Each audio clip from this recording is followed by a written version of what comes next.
ए ठाकुर जी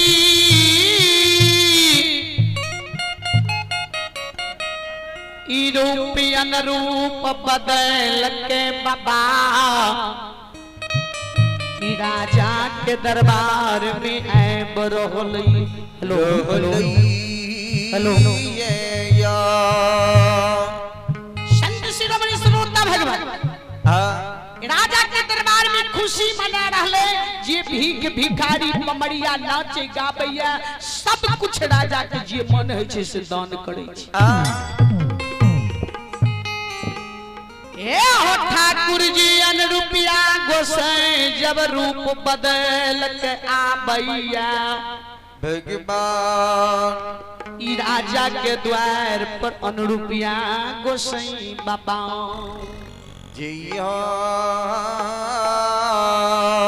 राजा चंद्रबली से बाजे राजा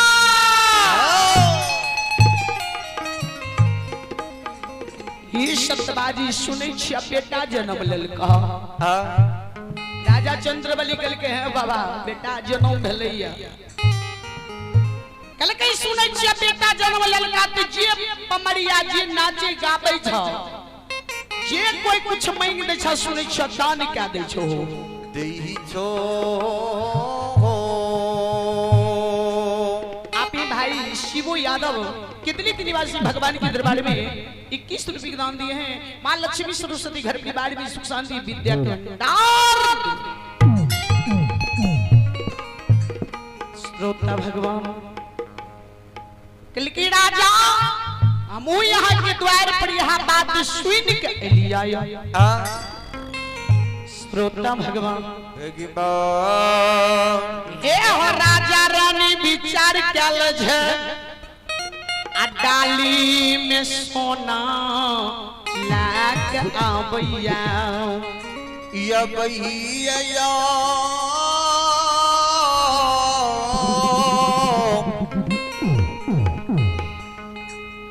श्रोता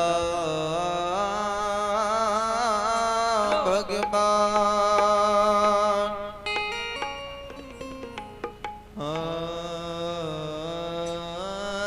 अभी बाबा गोरख प्रसाद यादव कटिया के निवासी इन बाबा की ओर से भगवान के दरबार में 51 रुपये का आशीर्वाद है। इन बाबा के चरण में मैं एक बार नहीं 100 बार मैं नमन करती हूँ। जय हो रानी श्रद्धालु की जय हो समस्त माता पिता की जय।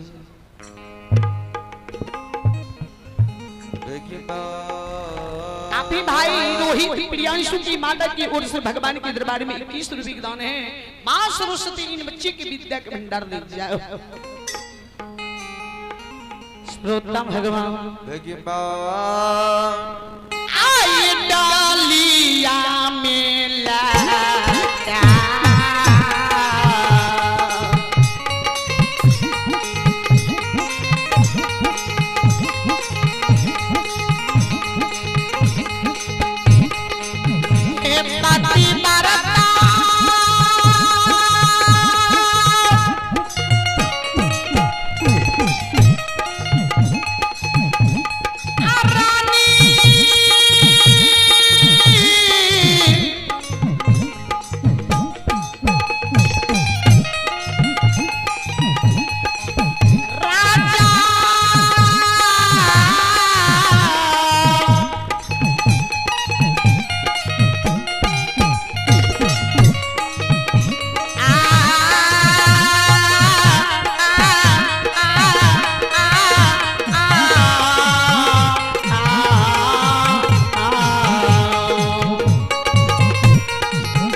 रंजीत भाई साहू जी की स्पुत्री की ओर से भगवान के दरबार में 21 रुपये दान है। इन बच्ची की मां सदी विद्या के भंडार दे। जय हो रानी श्रद्धालु की जय हो, जय हो।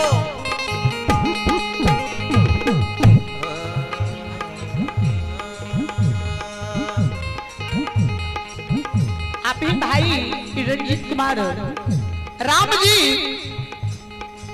और ग्राम बल्लभट्टा की ओर से, उनकी बाबूजी की ओर से भगवान के दरबार में, इन बाबा की ओर से भगवान के दरबार में 51 रुपये दान है।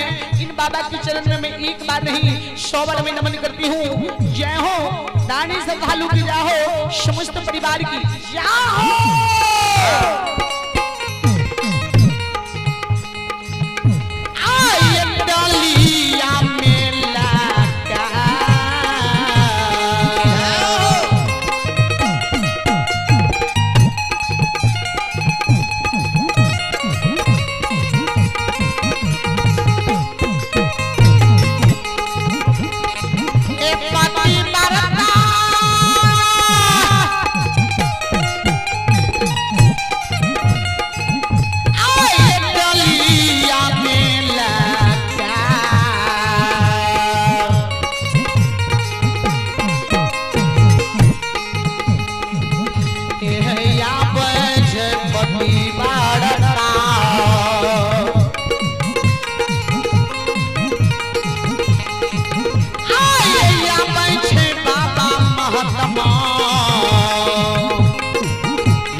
पति बढ़ता राजमहल से निकल के आबैया बाबा के नजदीक। बाबा बेटा जब जन्म ललका खुशी में जरूर अन्न धन सोना जे किसी अगर कोई मांग दल के जरूर लूटे लो या ई राजा रानी का जय हो मुख देखैया लीला धारी गोसाई बाबा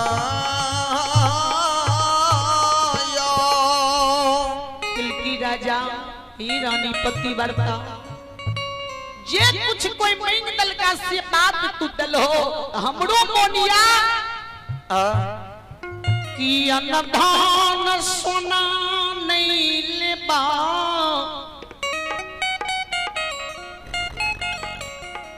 ये बेटा के नीचा बेर 5 खसी दरबार में जे बांधल ए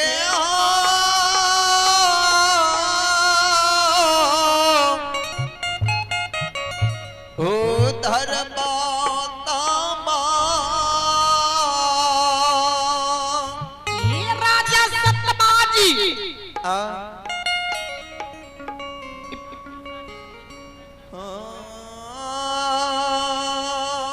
ही रामदेव भाई साहू जी के सुपुत्र भूपिंदर साहू जी की ओर से भगवान के दरबार में 21 रुपए दान है। मां लक्ष्मी सरस्वती घर परिवार में सुख शांति विद्या के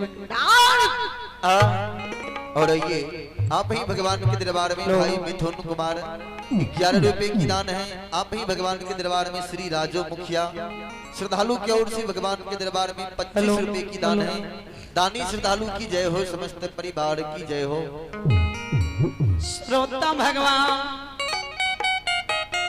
ए हो राजा रानी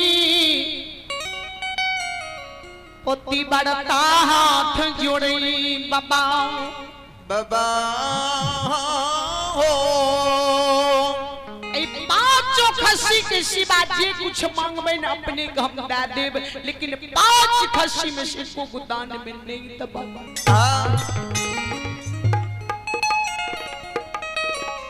ई राजा से कहै छै मालिक ई राजा खस्सी दान में एको गो जो तू नहीं देबा तोरा द्वार से लौट के चल जाब, लेकिन हम दान में कुछ नहीं ले। आप ही भाई गौरव यादव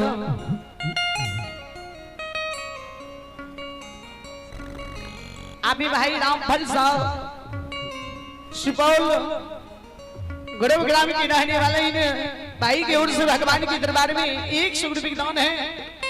जय हो नानी श्रद्धालु की जय हो, समस्त माता पिता समस्त परिवार की जय हो। राजा रानी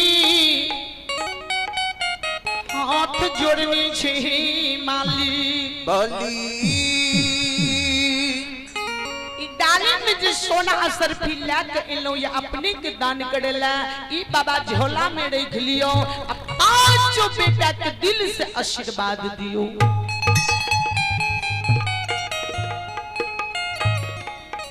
बाबा महात्मा गल के राजा ई सोना असर भी हम दान में नहीं ले। एहो 5 खस्सी में से एको गो तो दान में दे दा, अगर दान में राजा नहीं दबो आए बेटा का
अमित पजार सरोनी आपन साजबाज लगावियो। हेलो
आप हैं शंकर की माता की ओर से भगवान के दरबार में 51 रुपये का दान है। आप हैं बसंत की माता की ओर से भगवान के दरबार में 21 रुपये का दान है। इन दोनों महादानी के मां लक्ष्मी सरस्वती घर परिवार में सुख शांति विद्या के भंडार दे। आप ही भाई जगलरीन पंचायत सभापति इनको ओर से भगवान के दरबार में 80 रुपये कार्य रुपये का दान है। जय हो दानी श्रद्धालु की जय हो, समस्त माता पिता की जय हो, जय हो।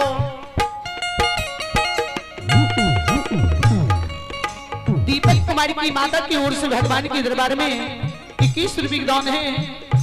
जय हो दानी श्रद्धालु की जय हो, समस्त माता पिता की जय हो। सोनम कुमारी छोटी बच्ची की ओर से भगवान के दरबार में 10 रुपये का दान है। जय हो दानी श्रद्धालु की जय हो। आप ही भाई अर्जुन यादव किदली के निवासी भगवान के दरबार में 51 रुपये का दान दिए हैं। मां सरस्वती घर परिवार में सुख शांति दे। जाओ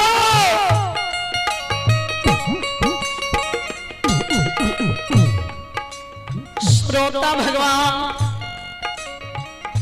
राजा रानी डाली में सोना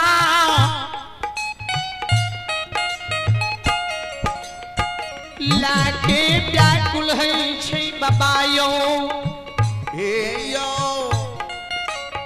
बाबा बेटा के निछावर ला लियो, बेटा के दिल से आशीर्वाद दियो। कि राजा सोना चांदी नहीं ले, अगर देवे दान में एगो खस्सी एमे से हमरा दे दियो। जखन ये राजा रानी के मुख से निकले छे बाबा खस्सी दान में नहीं देबा माली गुरु बाबा ज्योति के नेतल खसिया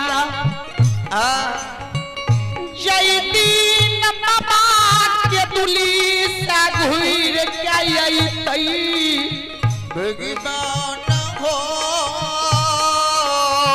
वह दिन ये खसी के रेशम का धागा टूटतई खैर के खुट्टा उखड़तई।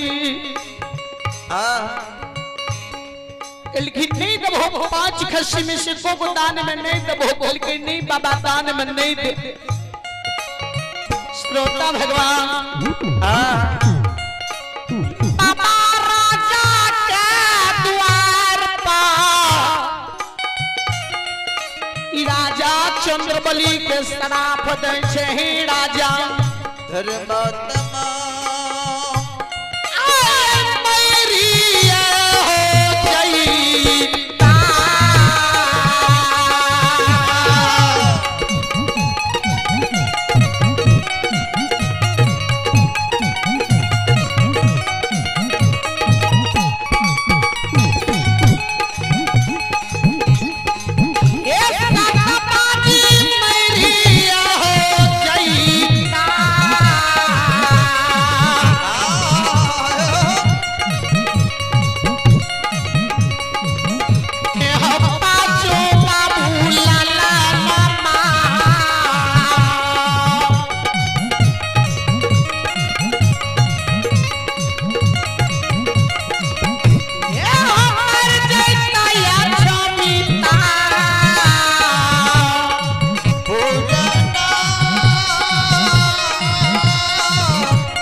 श्री शिरोमणि श्रोता भगवान चलू अपने सब माफ कर अपने सब के बीच